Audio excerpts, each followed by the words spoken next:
नमस्कार दोस्तों, आप सभी का स्वागत है हमारे YouTube चैनल। और मैं इस बात से बहुत ज़्यादा श्योर हूँ कि आपने कट ऑफ के लिए, सिर्फ कट ऑफ के लिए आपने हज़ारों वीडियो देख लिए होंगे अभी तक।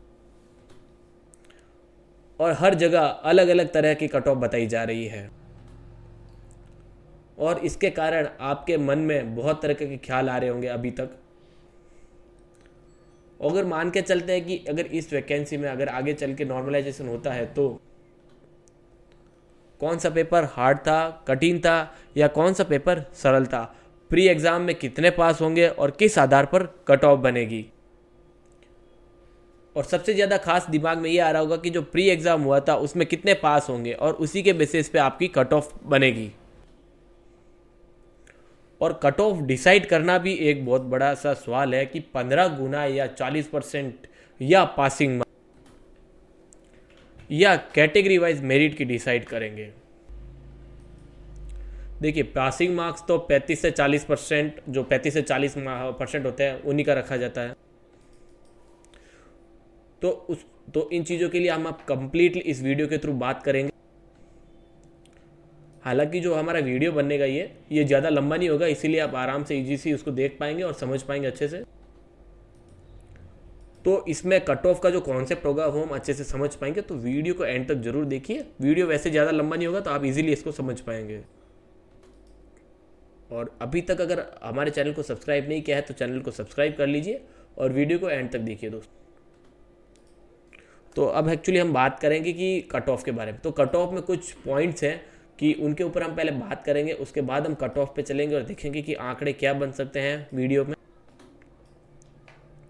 तो ये हमारे सामने कुछ 4 निम्न पॉइंट है जो वीडियो की कट ऑफ को प्रभावित करने वाले हैं। तो इनकी वजह से जो कट ऑफ बनेगी वो ऊपर या नीचे जा सकती है। तो इसमें जो पहला पॉइंट है हमारा कि कौन सा पेपर कठिन था या कौन सा सरल। तो अगर मान के चलते हैं कि अगर आने वाले वक्त में नॉर्मलाइजेशन होता है तो जैसा कि हर वैकेंसी में देखने को मिला था कि लास्ट में जाके अनाउंसमेंट होता है भर्ती में कि नॉर्मलाइजेशन की प्रक्रिया लागू होगी। तो वहाँ पर ये पॉइंट काफ़ी महत्वपूर्ण होगा और ये देखना पड़ेगा कि कौन सा पेपर सरल था और कौन सा कठिन था। तो हम इसके बारे में भी थोड़ी बात कर लेते हैं।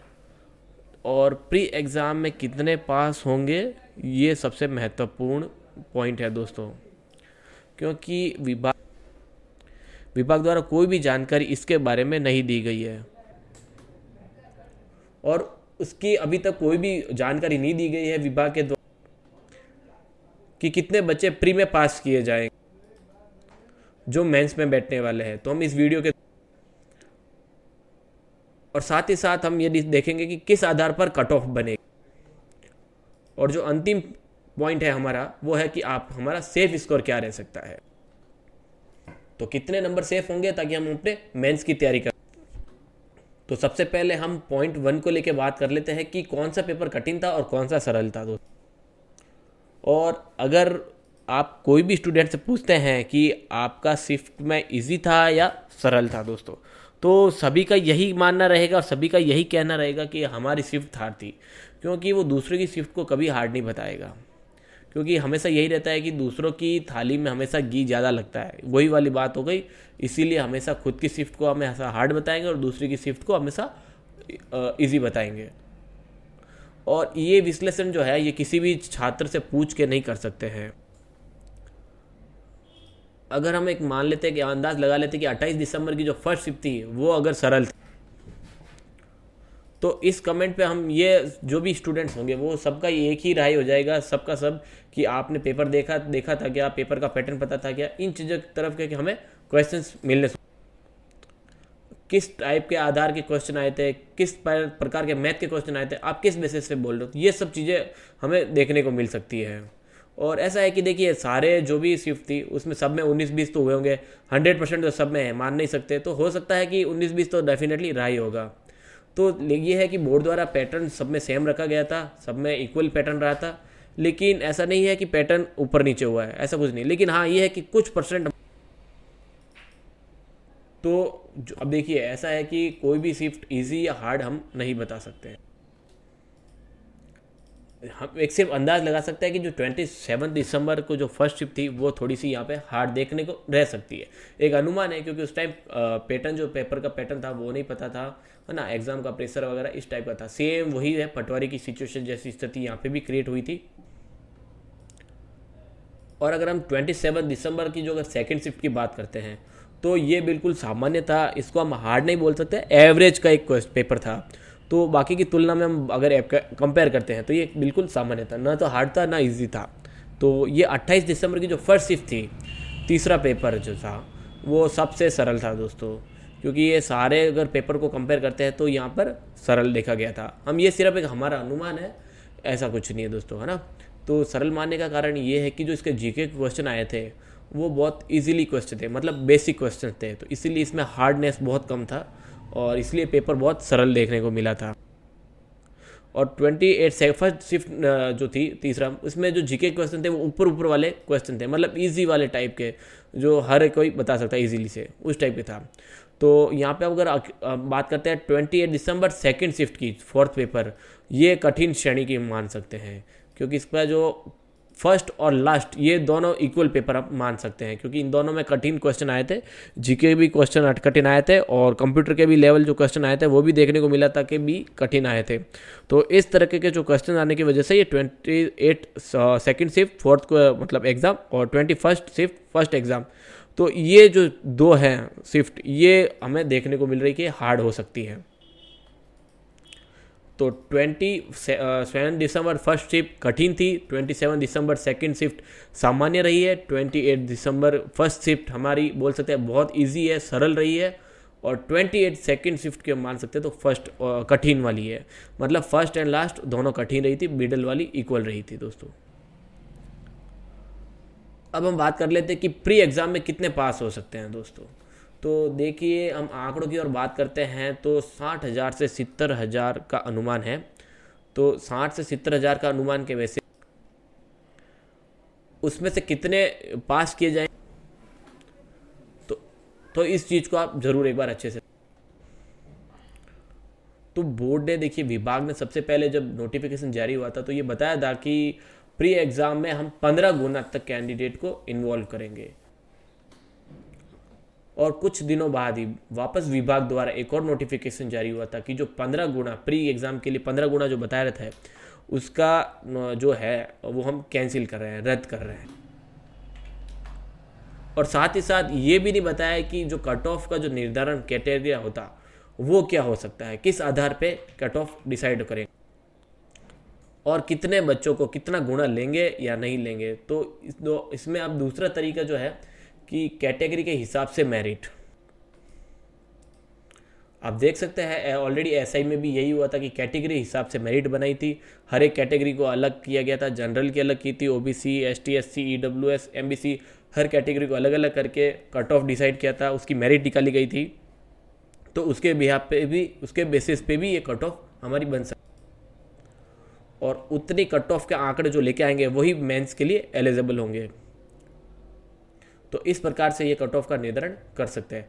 तो अब यहाँ पे एक तीसरा पॉइंट हमें एक और देखने को मिल सकता है कि पासिंग मार्क्स, मतलब जिन विद्यार्थियों के 40 मार्क्स से प्लस में होंगे वो मेंस में आ जाएंगे, चाहे वो भले कोई सी भी कैटेगरी से बिलोंग करते हो, चाहे वो अलग अलग कैटेगरी से हो। तो ये यहाँ पे भी देखने को मिल सकता है कि अगर पासिंग मार्क्स 40% से हो ज़्यादा तो वो यहाँ पे हो सकती है। अगर इसमें अगर नेगेटिव मार्किंग तो है नहीं दोस्तों, तो 40% तो ईजिली पहुँच सकते हैं, और अगर हम मान के चलते अगर नेगेटिव मार्किंग होती तो डेफिनेटली आप 40% भी ये नहीं मान सकते थे। तो आप देखिए कि किस प्रकार से कट ऑफ डिसाइड करते, कितने गुना उनको बुलाएंगे, 15 गुना या 20 गुना। अब देखते हैं, कैटेगरी के हिसाब से मेरिट बताएंगे और पासिंग मार्क्स के भी आपको बताया जा सकता है। तो ये कुछ पॉइंट्स है, आपके इसके आधार पर आप अच्छे से समझ सकते हैं और कट ऑफ बन सकती है। तो इसमें देखिए हम बात करेंगे कैटेगरी हिसाब से मेरिट रहती है, तो क्या क्या जा सकती है, हर कैटेगरी में कितनी कट ऑफ रह सकती है, ये हम आप इस वीडियो के थ्रू देखेंगे। थोड़ा वीडियो हल्का सा लंबा हो रहा है, बट आप अच्छे से देखिए इस चीज़ को, आपके लिए बहुत इंपॉर्टेंट है, आपके लिए, सभी के लिए। तो फाइनली अब देखिए हम कट ऑफ की बात करेंगे, हर एक कैटेगरी की अलग अलग होगी। तो यहाँ पे कितनी एक्सपेक्टेड हो सकती है, कितनी रिक्वायरमेंट हो सकती है मेल के लिए, फीमेल के लिए, और कितनी आपके लिए फ़ायदेमंद हो सकती है, आपको कितने रिक्वायरमेंट होंगे, हर एक कैटेगरी की अलग अलग होगी। तो आप निश्चित तौर पर रहिए और आप मेंस की तैयारी करना शुरू कर दीजिए अभी से ही। कट ऑफ को बताने से पहले मैं आपको ये पहले से बता देता हूँ कि जिन विद्यार्थियों के 50% से भी ज़्यादा है तो वो अभी से ही तैयारी करना शुरू कीजिए, निश्चित से ही उनका सिलेक्शन होगा ही होगा। और जैसा कि आपने सभी देखा था लास्ट जो एसआई की जो निकली थी कट ऑफ, उसमें देखा होगा कि आपने जनरल प्लस ओबीसी इक्वल गई थी ईडब्ल्यूएस और एमबीसी। ईडब्ल्यूएस के साथ साथ आ रहा है एमबीसी भी नोट कर लीजिए। तो जनरल प्लस ओबीसी और ईडब्ल्यूएस और एमबीसी की सिमिलर कट ऑफ रही थी, कुछ भी 1 पॉइंट का भी डिफरेंस नहीं रहा था। तो अब सबसे पहले हम बात कर लेते हैं कि जनरल एंड ओबीसी की कट ऑफ क्या जा सकती है दोस्तों। तो जनरल एंड ओबीसी मेल के लिए यहाँ पे 52 से 55 की कट ऑफ दोस्तों देखने को मिल सकती है। और यहाँ पे अगर हम ईडब्ल्यूएस और साथ में एमबीसी आप जोड़ कर लीजिए, एमबीसी और ईडब्ल्यूएस में हम मान के चलते हैं तो कट ऑफ जाएगी 50 से 53 की दोस्तों, इससे ज़्यादा डिफरेंस नहीं होगा दोस्तों। अब ईडब्ल्यूएस और एमबीसी में है कि 51 से 53 हो सकता है, लेकिन 50 हम एक्सपेक्टेड कर रहे हैं कि 50 के 53 के बीच में रह सकती है। अगर 51 भी आ रहा है तो वो और भी अच्छी बात है। अगर हम एससी की बात करते हैं तो 48 से 50 की निश्चित तौर पे अगर इतने नंबर बन रहे हैं तो निश्चित तौर पे आपका सिलेक्शन होगा और आप फाइनल के लिए मूव करेंगे। अब एसटी की बात करते हैं तो 46 से यहाँ पे 48 के आंकड़े आ सकते हैं और बहुत अच्छे सा स्कोर है, ये सेफ आंकड़े है अगर आपके इतने अंक बन रहे हैं तो। और अगर इतने बन रहे हैं तो अभी आप सही मेंस की तैयारी पे लग जाए दोस्तों। अभी हमने जो बताई है मेल की, अब हम बताएंगे फीमेल कैंडिडेट के लिए। तो फीमेल की कितनी कट ऑफ क्या रह सकती है, कितनी जा सकती है। तो जो भी फीमेल कैंडिडेट्स हैं जनरल एंड ओबीसी के लिए, तो उनका स्कोर रहने वाला है 50 से 53 के बीच का। इतने नंबर आपके बीच के बन रहे हैं तो अभी से ही आप फाइनल के लिए आप तैयारी कर लीजिए। हम यहाँ भी बात कर रहे हैं जनरल एंड ओबीसी की। अगर अब हम बात करते हैं ईडब्ल्यूएस एंड एमबीसी की, तो यहाँ पे 50 से 52 का दायरा रह सकता है और इतने बन रहे हैं तो आपके सेफ रहेंगे। इसमें देखिए दोनों में कोई ज़्यादा डिफरेंस नहीं रहने वाला है और बहुत सारे ऐसे भी स्टूडेंट होंगे जिनके मिनिमम पासिंग मार्क्स भी हो पाएंगे या हो नहीं पाएंगे, तो यहाँ पे बहुत अच्छा उनको फ़ायदा मिलने वाला है। और जो मैं आंकड़े बता रहा हूँ इनसे हालांकि ऊपर नहीं जाने वाले, इस चीज़ को आप अच्छे से समझ लीजिएगा अभी से ही, और आज से ही अभी से ही मेंस की तैयारी पे लग जाए। और अब हम बात करते हैं ऐसी फीमेल के लिए, तो यहाँ पे 45 प्लस जो है वो हमें देखने को मिल सकते हैं, सेफ स्कोर होंगे इतने। तो यहाँ पे 45 प्लस वाले भी अपने मेंस में यहाँ पे क्लियर इजीली जा सकते हैं। अब बात करते हैं एसटी के लिए, तो एसटी के लिए यहाँ पे 43 प्लस आपके बन रहे हैं, जोड़ तोड़ के जैसे भी आ रहे हैं, तो आपको कुछ करना ही नहीं है, आप इसमें मेंस की तैयारी पे आप लग जाइए अभी से ही, क्योंकि आपके पास बहुत अच्छा सा मौका है अभी से ही इसको क्लियर करने के लिए। अब हम बात करते हैं कुछ 3 स्पेशल कैटेगरीज के बारे में। तो सबसे पहले वीडियो की बात करते हैं, तो यहाँ पे 38 प्लस से अगर आपके ज़्यादा बन रहे हैं तो आप सेफ है, आप मेंस की तैयारी कर सकते हैं। अगर एक्स सर्विसमैन की बात करते हैं तो 35 प्लस रहेंगे, उतने बन रहे हैं तो भी आप मेंस की तैयारी पे लग जाए इजी अभी से ही। और हम डिवोर्स महिलाओं की बात करते हैं तो 40 से प्लस या जिन महिलाओं के हैं वो उनका भी यहाँ पे सेफ हैं और वो अपने प्री से मेंस की तैयारी पे लग सकते हैं। मेंस की इन चीज़ों के लिए आप ध्यान रखिए। और इतने सारी कैटेगरीज में इतने आंकड़े बन रहे हैं आपके, तो अभी से आप समझ लीजिए कि आप अपने मेंस की तैयारी पे लग जाए दोस्तों। आपको मैं एक बार फिर से या बता देता हूँ, आप एक बार इसका स्नैप ले लीजिए आपके रेफरेंस के लिए, ठीक है। और ये हो गई हमारे 3 डिफरेंट कैटेगरी, इसका भी आप स्नैप ले लीजिए ताकि आपके लिए फ्यूचर के लिए रेफरेंस के लिए ईजिली रहे। वीडियो अच्छा लगा हो तो प्लीज़ लाइक करें, चैनल को सब्सक्राइब करें, अपने दोस्तों के बीच में शेयर कीजिए। Thank you very much. जय हिंद, जय भारत।